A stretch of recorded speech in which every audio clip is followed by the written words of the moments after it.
왜 이렇게 수줍어하지? 다 봐놓고 왜 이렇게 부끄러워해? 봐서 가만히 있을 수가 없잖아. Seorang bos tampan yang tergila-gila pada kecantikan karyawannya hingga akhirnya keduanya berkencan tanpa sepengetahuan teman-temannya. Malam itu Daal dan Sang-sik sedang berbelanja camilan di minimarket dekat kos Sarang. Ternyata keduanya juga sudah berjanjian dengan Yonghwa dan Roun untuk berkumpul di malam itu. Sebenarnya berkali-kali mereka menghubungi Sarang dan Kwon, namun tak kunjung mendapatkan respon. Daal menduga apakah mungkin keduanya berkencan secara diam-diam. Hal itu pun dirasa tak mungkin bagi Sang-sik karena cinta Kwon sudah berakhir meskipun belum sempat memulainya. Mendengar hal itu pun Roun merasa kisah asmaranya tak jauh berbeda dengan Kwon, sehingga ia berencana mengajaknya minum suatu saat nanti. Ketika sampai di kos Sarang, mereka sebenarnya sudah curiga karena ada sepatu pria di sana. Betapa terkejutnya Yonghwa dan Daal ketika melihat sahabatnya sedang bermesraan dengan Kwon.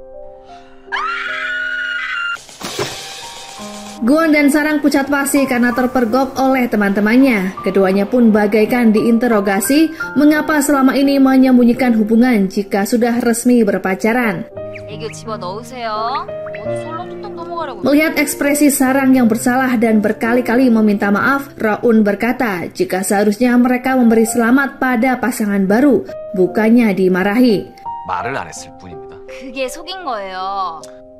Suasana pun mencair ketika Daal memberikan syarat agar tak ada lagi yang Sarang dan Kwon sembunyikan di kemudian hari.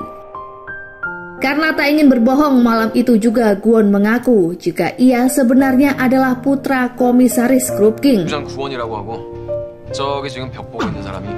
Sontak mereka tertawa karena menganggap ucapan Kwon adalah lelucon. Karena seperti yang Sarang ceritakan sebelumnya, manajer eksekutif adalah seorang yang angkuh dan jarang tersenyum. Namun setelah diperkenalkan kembali oleh Sarang siapakah Kwon yang sebenarnya, mereka pun sangat canggung dan meminta maaf jika selama ini berbuat sembarangan. Daal menyiapkan minuman spesial sementara Yonghwa sibuk mempersilahkan Kwon agar duduk di sofa. Kwon meminta mereka agar bersikap seperti dulu agar suasana kembali nyaman dan menganggapnya sebagai pacar Sarang jika sedang berkumpul.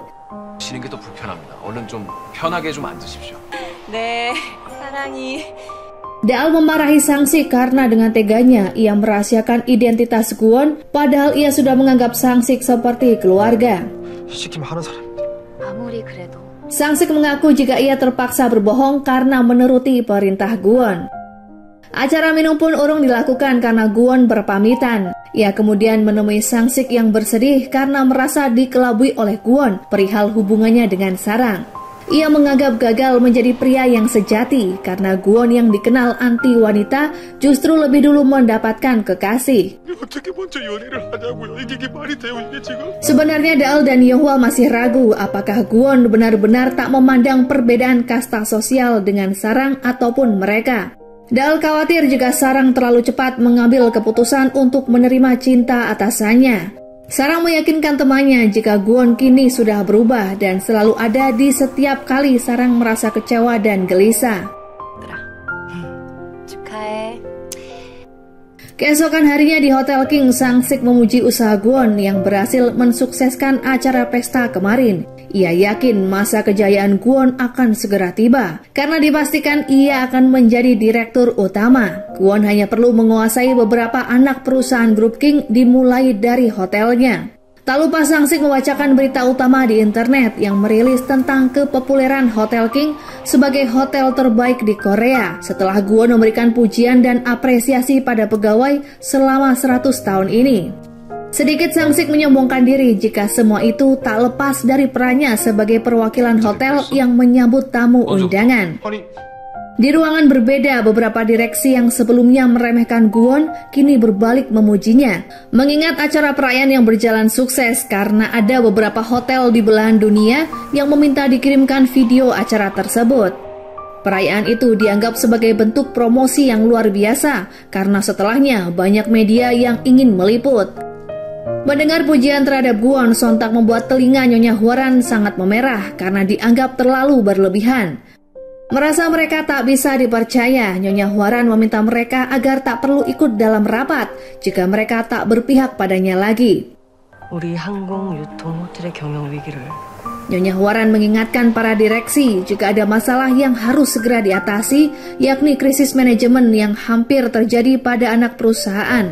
이제 저는 누굴 믿고. Beberapa saat kemudian mereka dan Gwon mengikuti rapat besar bersama Tuan Gu. Saat itu Tuan Gu juga ikut memuji Gwon karena memiliki ide yang brilian pada perayaan tahunan. Karena baru kali ini mereka merasa menjadi tuan rumah yang sesungguhnya karena melibatkan staf terbaik.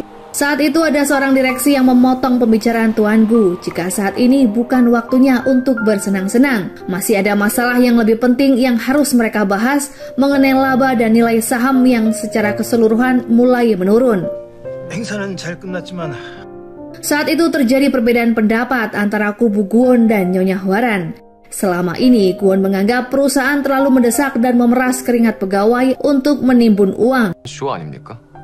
회사가 비상이니까. Tuan Gu melihat sendiri jika sebagian besar direksi memihak pada Nyonya Hwaran yang berencana untuk menyelamatkan perusahaan dengan memangkas anggaran. Sementara Gwon berbanding terbalik dengan rencana tersebut. Tuan Gu sepertinya lebih setuju dengan usulan Gwon dan berharap Gwon bisa mewujudkannya. Pada akhirnya Tuan Gu meminta kedua anaknya untuk membuat laporan bagaimana keduanya akan membentuk grup King di masa mendatang. 이란 걸 한다니. 살 것인가? Melihat banyaknya pasukan yang ada di belakang Nyonya Hwaran, tak sedikit pun membuat Sang-si gentar. Apapun yang akan terjadi, ia akan tetap bersatu dengan Gwon untuk berperang sampai akhir. Berpindah pada maskapai King, saat itu kepala pramugari berpamitan karena ia dipindahkan ke bagian pusat.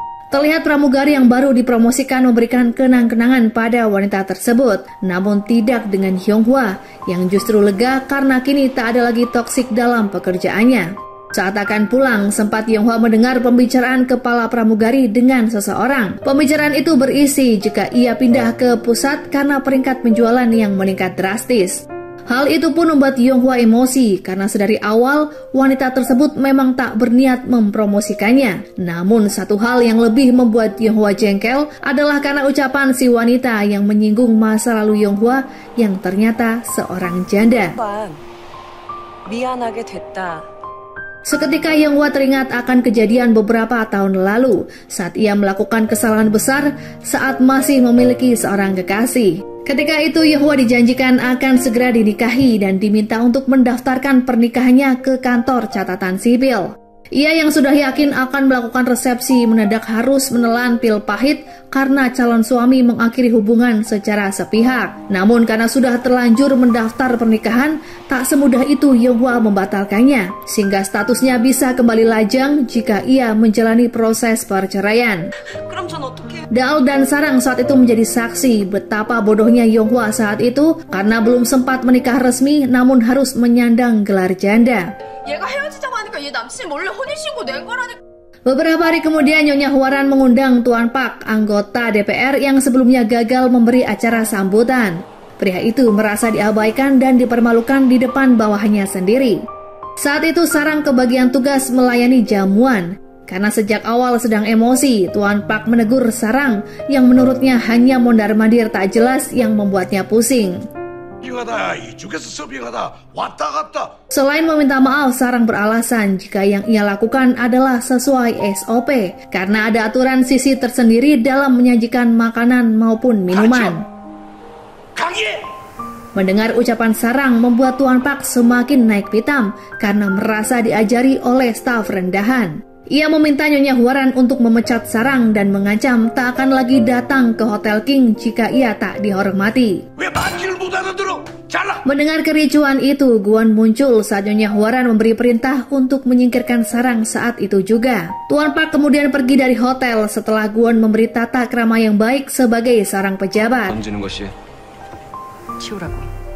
Selama ia berada di King The Land, tak ada satupun yang boleh mengusik stafnya. Nyonya Hwaran semakin penasaran apakah Gwon memiliki hubungan dengan Sarang karena mati-matian membelanya. Gwon bahkan mengabaikan pejabat sekelas Tuan Pak yang sebenarnya sangat mereka butuhkan. Nyonya Hwaran kemudian teringat beberapa waktu yang lalu Gwon menggunakan helikopter untuk menyelamatkan gadis yang sama. 그가 직원 하나 보호하려고 이렇게까지 감히 나한테? Ternyata ini bukan kali pertama Tuan Pak berlaga sok di King Hotel, karena sebelumnya ia pernah mabuk hingga membuat masalah yang berujung mendisiplinkan para staf di King The Land.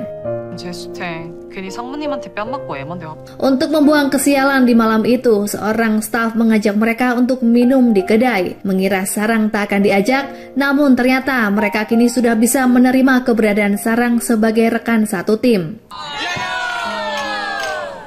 Malam itu Sarang sangat bahagia bisa diajak berkumpul dengan staf lainnya. Awalnya mereka memang mengira Sarang tak pantas naik jabatan hanya karena mendapat rekomendasi dari atasan. Namun setelah melihat Sarang yang berjuang keras, akhirnya mereka merasa jika Sarang memang pantas mendapatkannya. Setelah acara selesai, rupanya hujan turun dengan derasnya. Masing-masing mereka pulang dengan kendaraan lain dan meninggalkan Sarang seorang diri karena berbeda arah. Niat hati ingin menerjang hujan, namun ternyata dari kejauhan Sarang melihat seorang pria menggunakan payung datang menghampirinya. Setelah diamati, pria yang berjas itu adalah kekasihnya. Karena terkena air hujan ditambah lagi cipratan air di jalanan membuat pakaian Gwon basah kuyup. Sarang kemudian mengajak Gwon ke kosnya dan keduanya kembali bermesraan. Saat itu Sarang merasa canggung akibat melihat pakaian Gwon yang tak dikancing. 그거 다 봐놓고 왜 이렇게 부끄러워해? 단추. Berpindah ke King Hotel, Nyonya Hwaran memanggil Sang-sik karena akan berbicara empat mata dengannya. Ia sebelumnya mendapat informasi jika asisten Gwon adalah seseorang yang ambisius. 어디까지 말씀이십니까? 전부 다. Tanpa basa-basi, kesetiaan Sang-sik kini diuji karena Nyonya Hwaran berjanji akan membantunya naik jabatan asalkan Sang-sik bersedia melaporkan seluruh rencana Gwon termasuk hal yang bersifat privasi. Namun apakah Sang-sik semudah itu akan berpaling masih menjadi tanda tanya. 끌어주실 수 있으신가요? Seharian bekerja tak membuat Dael bisa beristirahat dengan tenang. Ketika tiba di rumah, malam itu ia kedatangan adik iparnya yang sangat rusuh. Tanpa izin, wanita itu masuk rumah Dael dan mengacak-acak isi lemari karena berniat meminjam pakaian untuk acara reuni. 뭐 하는 거예요? 깜짝이야. Tak hanya meminjam pakaian, wanita itu pun meminjam sepatu dan tas Dael serta menitipkan anaknya di rumah mereka. 아니, 테리는요? Beberapa saat kemudian penderitaan Dael pun semakin lengkap karena kedatangan kedua mertua yang menumpang makan dan meminta dimasakan menu istimewa. Sebenarnya seringkali Dael merasa keberatan dengan sikap keluarga suaminya itu yang seolah tak pernah menghargainya. Selama ini mertua juga terbilang pelit karena tak pernah memberikan hadiah ataupun uang saku pada corong. Ketika ada waktu senggang, Dael kemudian pergi ke rumah Sarang untuk beristirahat sejenak. Ia mengeluh pada Sarang tentang beban pekerjaan dan tanggung jawabnya sebagai seorang ibu karena merasa kehilangan kebebasan dalam melakukan hal yang ia sukai. 절대 결혼 같은 거 하지 마라. Keesokan harinya seorang tamu hotel melaporkan jika boneka putrinya ketinggalan sewaktu menginap. Manajer Sami sudah melaporkan hal tersebut pada divisi kamar, namun mereka mengaku tak bisa menemukannya. Mendengar hal itu membuat Sarang tergerak hatinya untuk membantu. Ia menghampiri ibu dan putrinya dan bersedia akan mencari boneka tersebut di bagian penatu. Nyonya Okja dari kejauhan melihat ada staf King The Land yang begitu antusias menemukan boneka tamu meskipun sudah lebih dari setengah jam mencarinya. Beberapa saat kemudian barulah Nyonya Okja menyadari jika staf tersebut adalah Sarang, gadis yang ia temui beberapa hari yang lalu. Melihat wanita tersebut, Sarang sekaligus ingin meminta waktu luangnya karena ada satu hal yang ingin Sarang tanyakan. Singkat cerita, Sarang berhasil mendapatkan boneka kelinci yang membuat anak kecil itu sangat bahagia dan berterima kasih pada Sarang. Hari itu juga Nyonya Okja memberitahu Sarang jika ia bisa berbincang di ruangan penatu. Nyonya Okja mengingatkan Sarang agar tak sembarang menjanjikan sesuatu pada tamu, karena menurut pengalamannya, pegawai yang terlalu rajin justru akan sering mendapatkan masalah. Sarang lalu menanyakan perihal Han Miso, pegawai yang diceritakan sudah bekerja puluhan tahun silam, namun tak ada data di bagian kepegawaian. Mendengar hal itu, Nyonya Okja sedikit terkejut. Ia lalu menceritakan Han Miso adalah sahabatnya yang baik, cantik, dan juga memiliki keberanian. Mendengar pribadi Han Miso yang dikenal baik membuat Sarang merasa lega. 내 제일 친한 친구였어. 그래서 오늘은 내가 말하려고. Setelah pulang bekerja, Sarang menghubungi Kwon dan memintanya untuk datang ke sebuah restoran. Kwon terpaksa meninggalkan mobilnya di pinggir jalan akibat terjebak macet, karena ia tak ingin Sarang menunggu lebih lama. Sarang kemudian mengajak Kwon pergi ke pantai yang selalu ia kunjungi bersama nenek jika sedang merindukan ibunya yang sudah tiada. Rupanya Sarang tak ingin membuat Kwon menyesal karena ia tak bisa berbakti pada ibu kandungnya. 엄마가 보고 싶었어. Ia kemudian memberikan sebuah foto lawas Han Miso yang Sarang dapatkan dari Nyonya Okja. Sarang menyarankan agar Kwon mencari tentang ibu kandungnya jika kembali ke Seoul nanti. Melihat foto ibu kandungnya membuat Kwon ternyuh hingga tak bisa berkata-kata. Di lain sisi, masalah justru menimpa Nyonya Hwaran karena suaminya datang ke kantor untuk mengajukan gugatan perceraian. Sebelumnya, pria yang bernama Seung Hoon ini memang ingin segera bercerai karena berbeda prinsip dengan Nyonya Hwaran. 그만하라고 했지. Sementara putra Nyonya Hwaran yang bernama Ji-Hoo datang dari luar negeri karena ingin bertemu dengan ibunya. Anehnya, melihat kedatangan Ji-Hoo, Nyonya Hwaran justru sama sekali tak bahagia. Ia meminta putranya agar kembali ke tempat tinggalnya karena ia sedang sibuk dan ingin menenangkan diri. Keesokan harinya di King Hotel, Sarang mendapat kabar dari manajer jika ia terpilih sebagai tim impian yang bertugas secara khusus melayani komisaris dalam acara di kediamannya. 장사랑 드디어 드림팀 데뷔하는 거야? Sarang merasa terhormat mendapatkan kesempatan tersebut. Dalam perjalanan, seorang kepala sekretaris komisaris memberitahu Sarang jika ia tak perlu banyak bertanya saat bertugas dan hanya perlu memahami isi perjanjian. Singkat cerita, tim impian tiba di kediaman Tuan Gu. Mereka diharuskan menggunakan seragam yang mirip dengan celemek pelayan VIP. 근데 고급스럽긴 한데. Meskipun hanya melayani jamuan privat, namun Sarang melakukannya dengan penuh tanggung jawab karena kepala tim memohon agar jangan sampai terjadi kesalahan. 단 한 번의 서비스 실수도 없었어요. Mereka kemudian menyajikan hidangan pembuka pada tamu Tuan Gu yang ternyata adalah komisaris Royal First Hotel bersama Yuri, putrinya yang cantik jelita. Sarang tak menyangka jika Kwon juga sedang beramah tamah bersama mereka. Namun ia harus tetap profesional sekalipun rasa gugup mulai muncul karena Kwon terus menatapnya. 잘 지내셨어요?